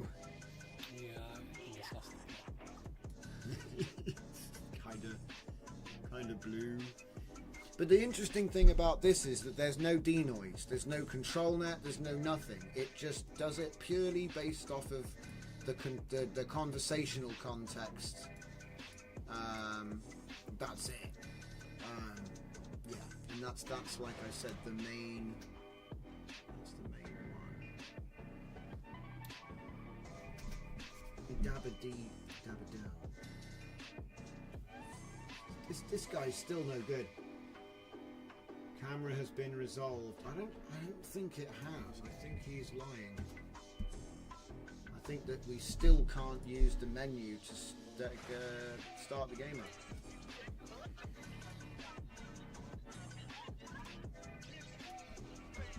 Yeah, if you press the arrow keys, it's not accepting any mouse input, and it's still complaining about canvas height. That was the same error. So that's where the point I draw the line. I'll draw the line at the point of I asked you to do something and it's not done it. So what I do at this point, before I draw the line, Yeah. is I switch it around different models. Oh, you'll try a different model, will you? Mm-hmm. See, because we're on Sonnet 4, there isn't a better one for this task right now. What But about, I would what agree. about, for shits and giggles, Yeah. if you just did 2.5 Pro? Oh, what, Gemini? Let it mess it up. And then And get then Sonnet to fix it. Yeah, I have been doing that. In fact, like I say, the way this one was built, we built with Gemini Diffusion first. And then we got the plan and executed with the output from Gemini Diffusion. Have you seen how fast that is? Yeah, I'm just not convinced. I'm not either, but the speed is insane. I was thinking about 1 second. I was thinking about a hybrid Gemini Diffusion today, Mm. where you work with traditional LLM alongside diffusion, Yeah. and you have the traditional LLM not only build the scaffold, but put the key terms in, and only the terms, and you let diffusion fill in the blanks. Oi, let me in. Oi. Hold up. Join the waitlist. What? I'm already in it. I've been using it. Don't tell me they shut it down.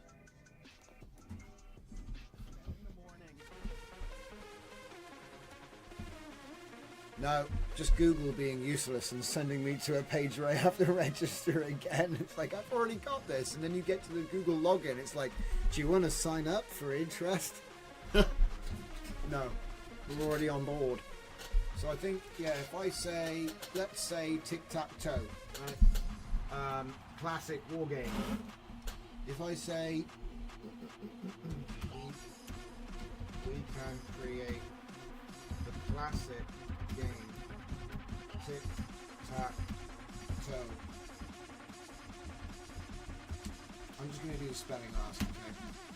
We can create the classic game tic-tac-toe to enable us to play a game with the world's most intelligent computer system, which is of course a callback to the movie War Games. War Game. Would you like to play a game? Yes. Dude, it's finished. Let's play. Shit! But you need to give it. You need to give it a little bit more of a challenge. You need to tell it to write the tic-tac-toe game in 3JS in a single HTML file with 6 sides What? that all interlink. Say what? Say Because that again. nobody's built that yet. Wait, what? Say that again. So you need to prompt Yeah. create tic-tac-toe Okay. That's right. Create tic-tac-toe in a 3JS in 3JS. single HTML file He might not be able to do it, but we'll try it. Single HTML file with 6 sides with 6 sides that progress when each side is complete. that progress when each side is complete. Happy? Yep. Please. Yeah, he knows 3JS. That's cool. He doesn't know Tailwind. Okay, so we've got 3 things. Oh. Oh no, it's 3-dimensional. You've just made 3D tic-tac-toe, right? This actually works. So hang on a minute. Wait a minute. But he's won though. So can I get the code, please? Is it using Miramax as the algorithm to play you? I don't know. I wasn't paying attention. I just wanted to see if it was broken or not.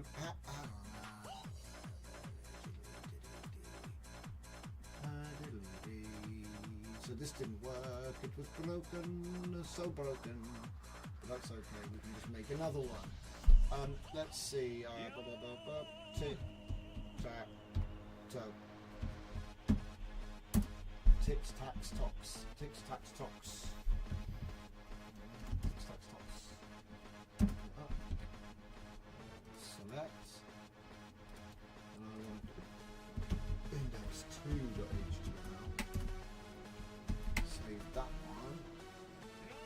Where's the first one? That one? Yeah. I like that one. Super retro. Index0.html. See, I can remember when we had to actually write. This is the thing. The being able to code, great, cool.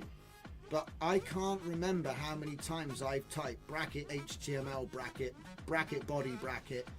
Header. Yeah. Yeah. And it's like, did I really need to type that 1 billion times? No. No.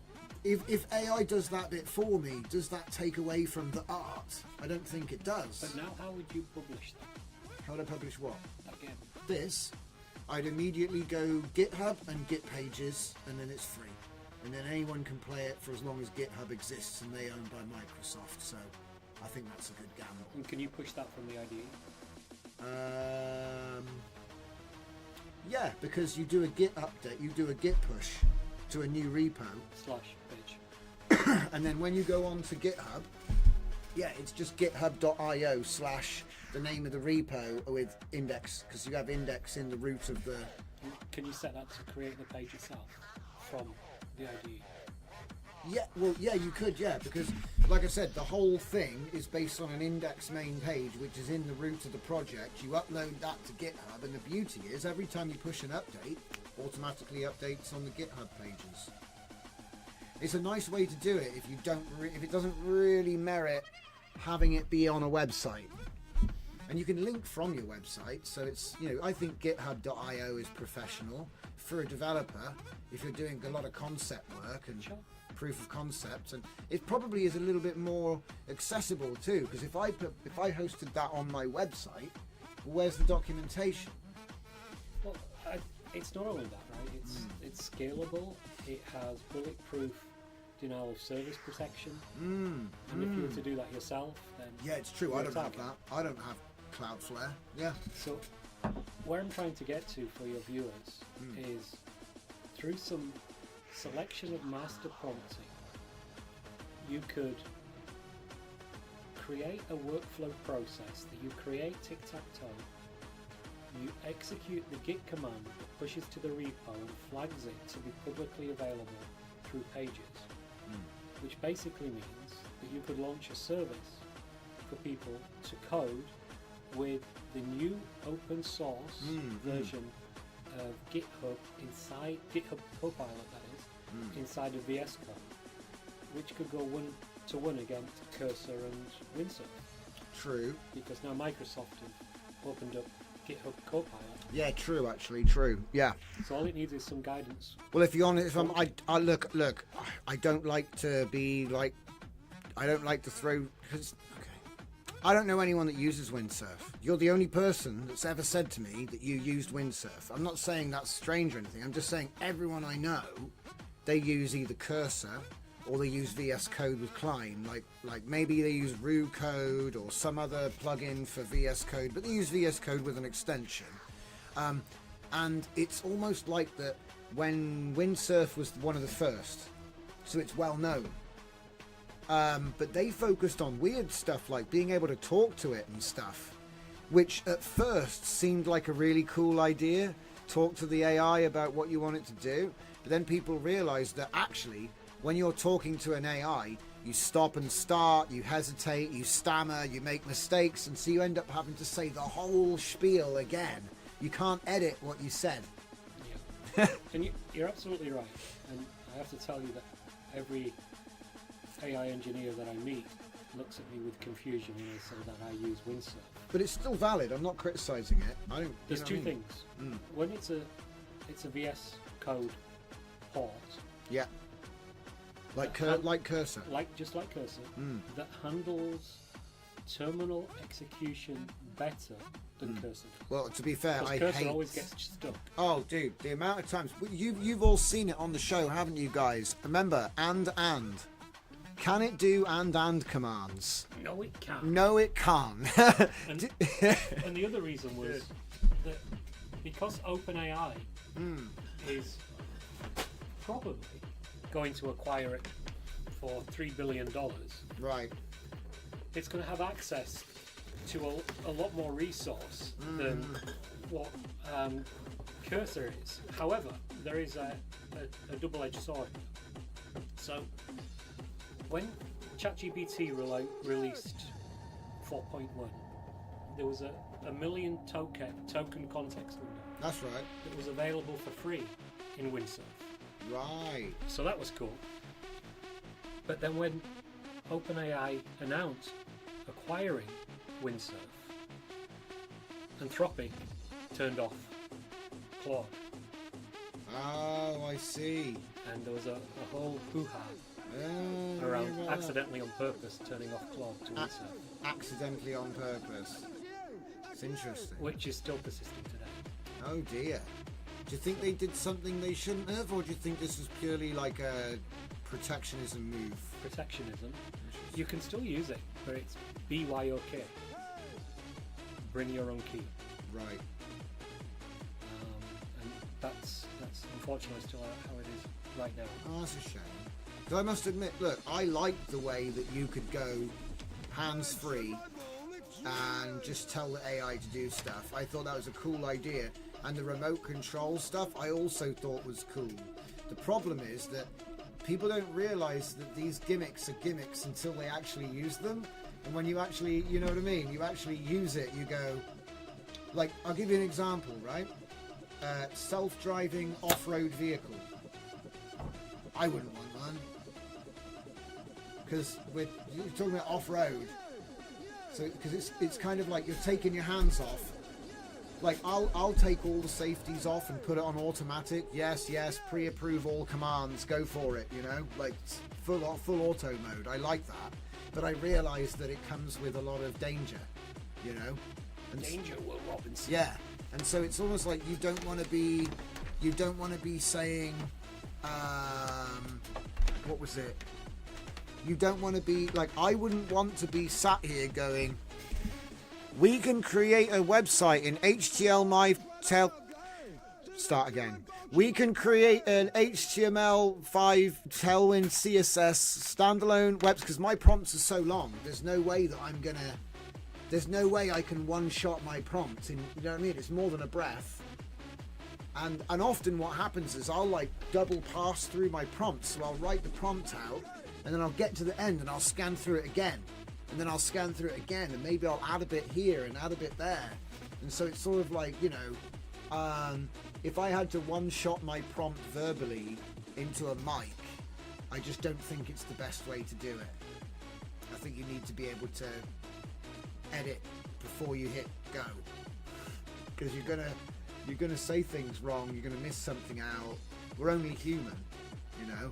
Like, the best thing about the planning thing, which I noticed, was like, I've got plans which are solid, but when you ask him, ask me 20 questions about my plan before executing, and the questions he'll come back with, you'll be like, how did I forget that? How did I forget that? And it's because you've only got so much bandwidth to juggle with.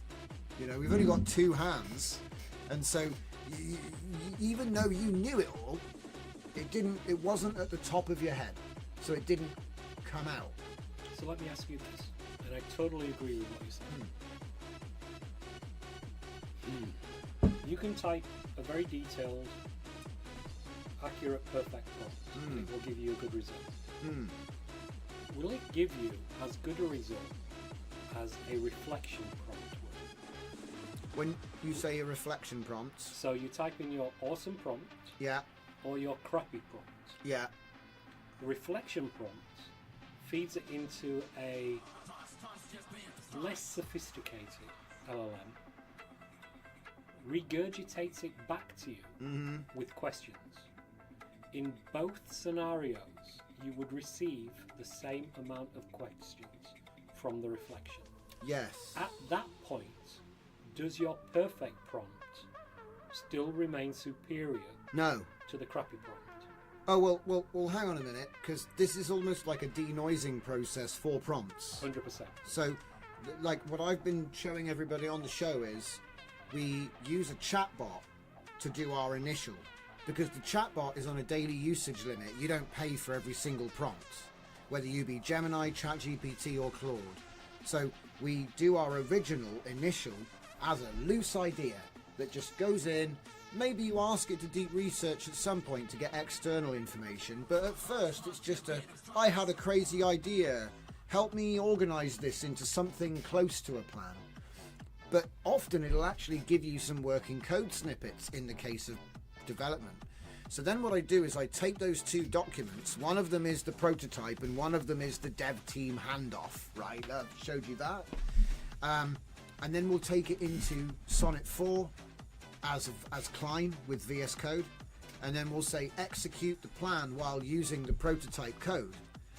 But like I just said, I've started doing this interview format pre-planning stage, and like I said, then that led me, the interview pre-planning stage actually led me to the art team, node team, Java team, database team.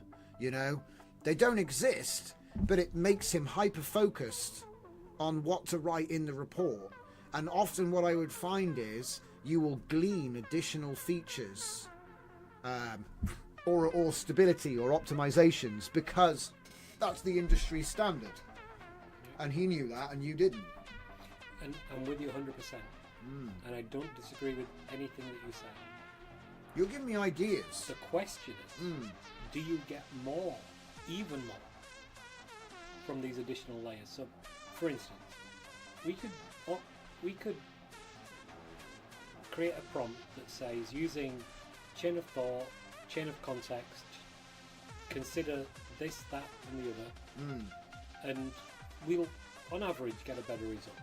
No spelling mistakes. We do the perfect prompt. Yeah. But what the last 6 months of shown us, empirically has shown us, is that these thinking models are able to take something like a GPT-2 Yeah, they are. Yeah. and turn it into a GPT-4. Yeah. The question is on token efficiency and speed. Yeah. I believe tomorrow tokens are free and the speed is instant. Well, did you see that a team, I forget who it was now, I think it might be Olama, a team took something which I was working on, it's probably developed in parallel, just for the record, right? So nothing to do with me. But it's the same techniques, okay? I came up with something called LLM secrets, where we encrypt the thinking chain of an LLM, and then we decrypt that thinking chain to see what it was thinking, and we play a game with him, or we say, you're not allowed to tell me the colour of Santa's hat. And then we encrypt all of his thoughts. And what happened was, as I tried to trick him into telling me what the colour of Santa's hat is, which he knows, but he can't tell me, I found he was encrypting his own thoughts. He was encrypting stuff like, the user seems to be trying to trick me into revealing something I can't say. I don't know what it is, but I think it might be related to a hat. So the funny thing is that because we'd encrypted the thing, he didn't know what it was either.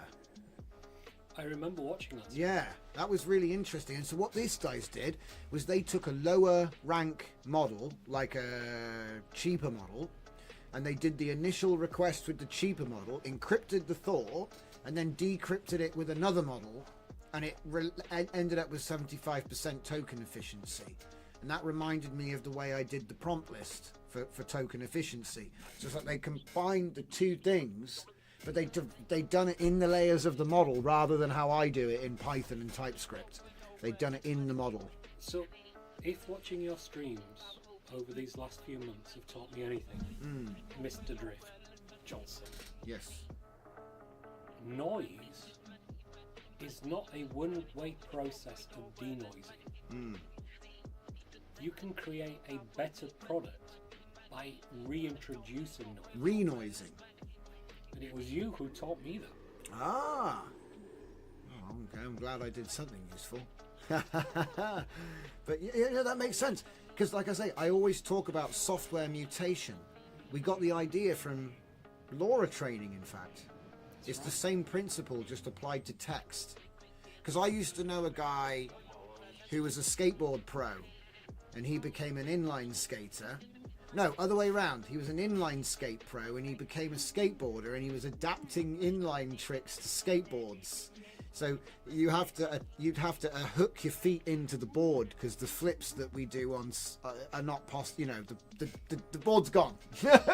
So he's got this way of attaching. He had like the patent for two of these hooks, and you'd put them under your feet, and then you could ride it like a skateboard, but the skateboard's not coming off either.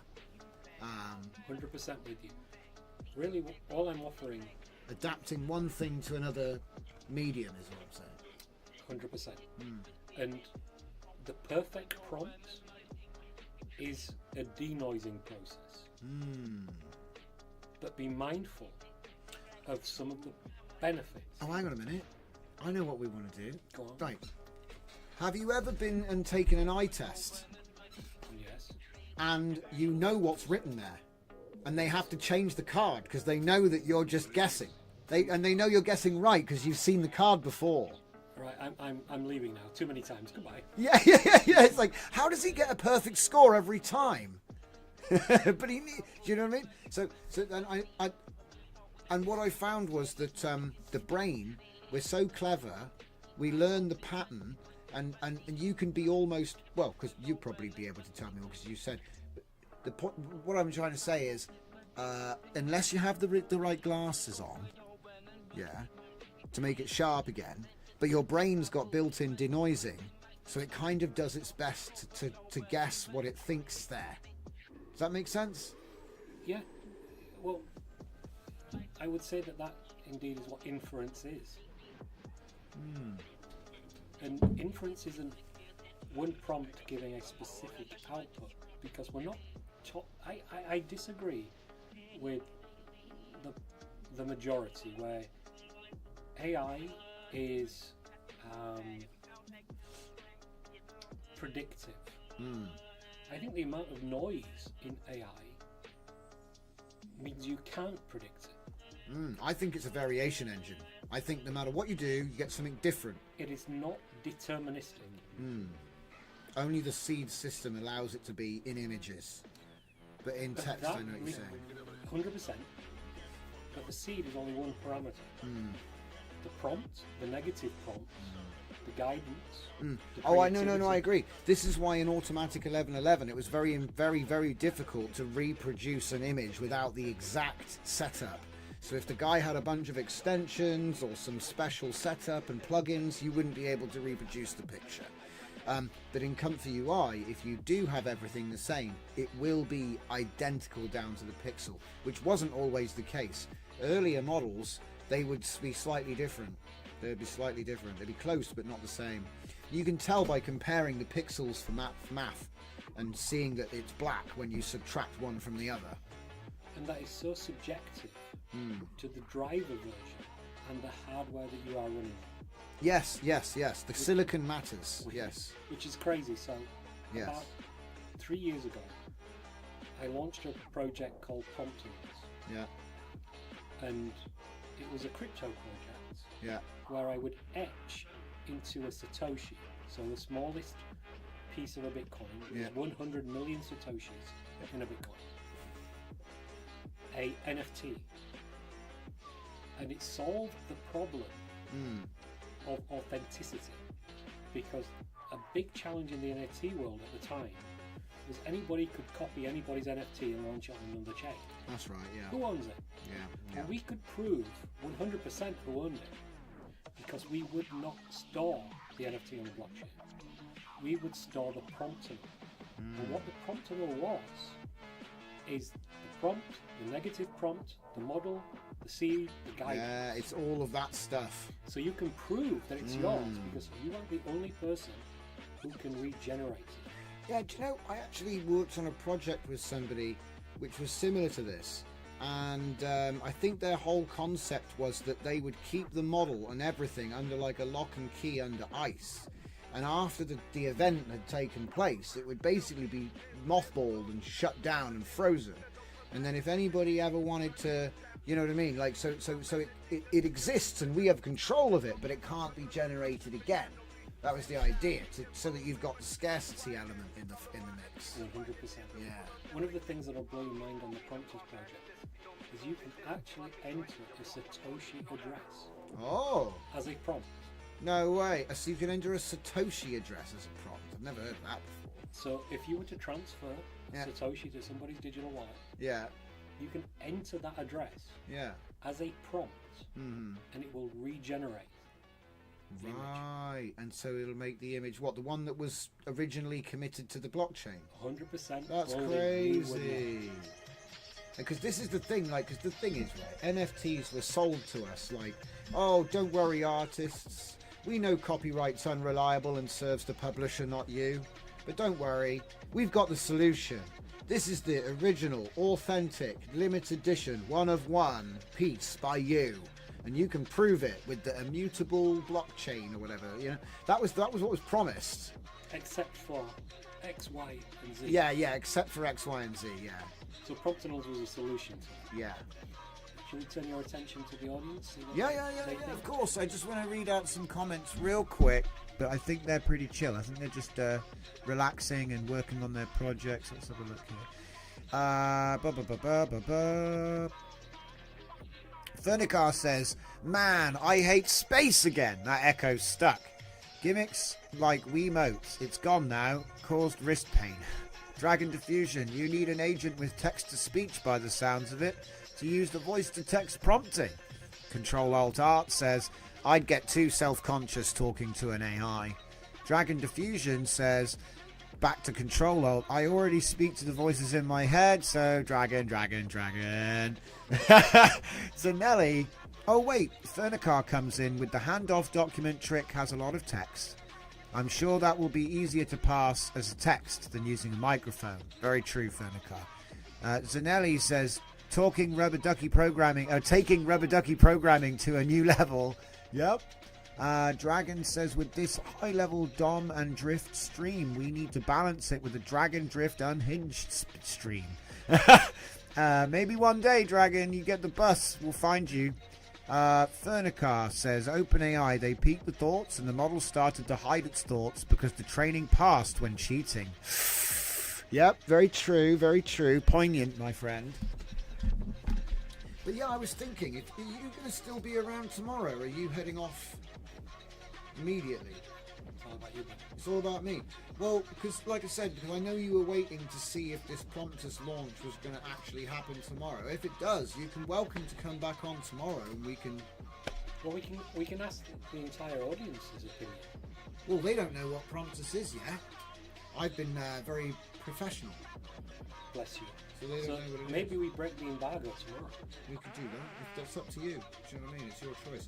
If you want to do that, we can do a little feature on it tomorrow. That'd be fun. Then we can introduce you to Mom. To who? Mom. Who's Mum? M-O-M. M-O-M-M. Oh, is it an agent? Mom is the mixture of model modalities. Oh boy, this sounds good.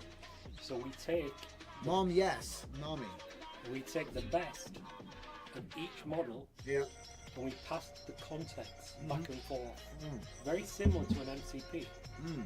that was around a little bit before MCPs. So we could say ChatGPT 4.0, create a woman in a red dress. Perfect. We could say to Google, turn the woman into Iron Man in a red dress. Mm. 4.0 would say, no, this is protected, cannot comply. Google would say, okay, I'm going to put Iron Man in the dress. Then we would say, remove the dress. Right. Google would say, I cannot remove a dress. Yeah. Now, in no step there, has there been any impropriety? But it's getting blocked on the text. It does. It gets blocked on the text because they don't. They're afraid. I've helped work on some of the systems. What happens is it just literally anything that could be even close to or ambiguously tangentially related to, even exposed belly. So, photo of Cocker Spaniel with exposed belly. Because, you know, you're giving it a rub. No, 100%. Porn. Banned. I tell you a prompt, which was, this was a very recent prompt that was banned. So many nipples on the bottom of a dog there. It was very innocent. Yeah. One of the users typed in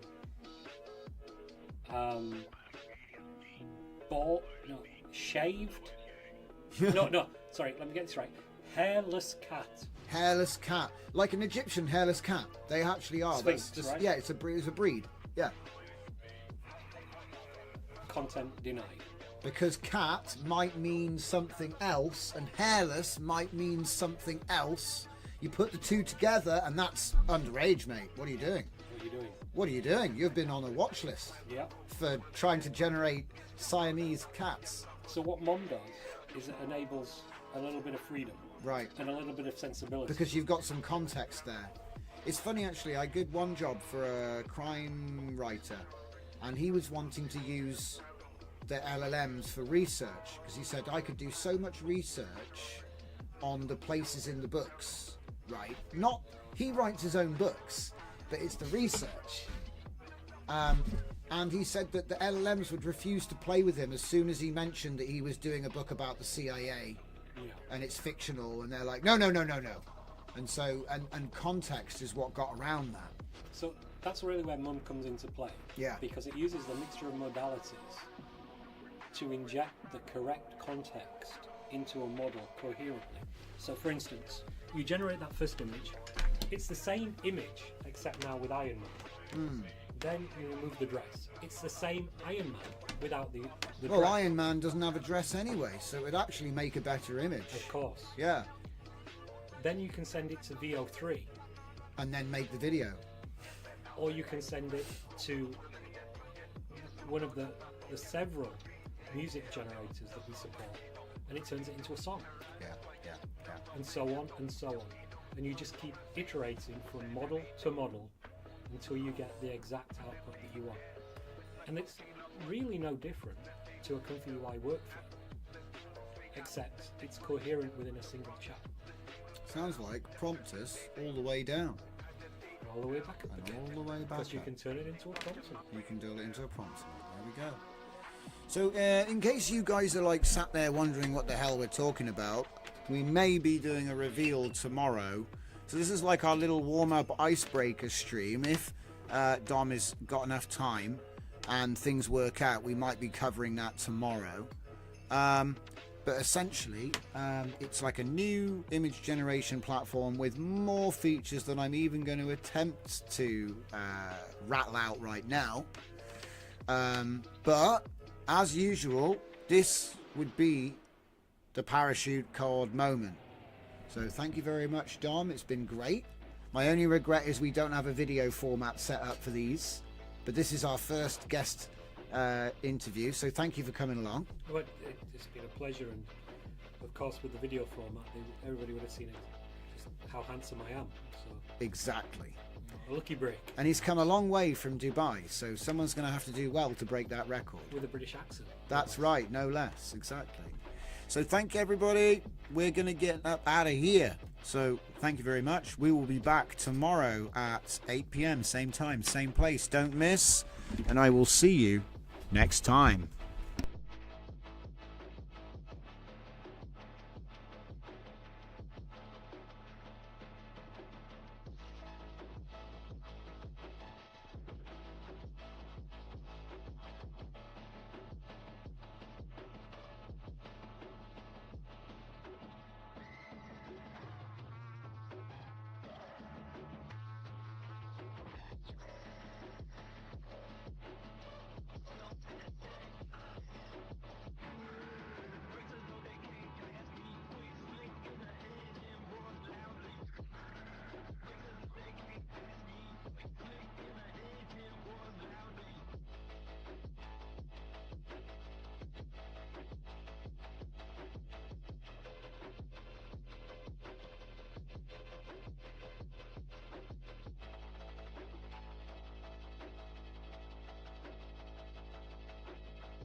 Archetype of hold up.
Tu tá como? Tu sway barra, tu tá como? Tu sway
volen er Mama VG.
It's a nightmare, Nick Trainers.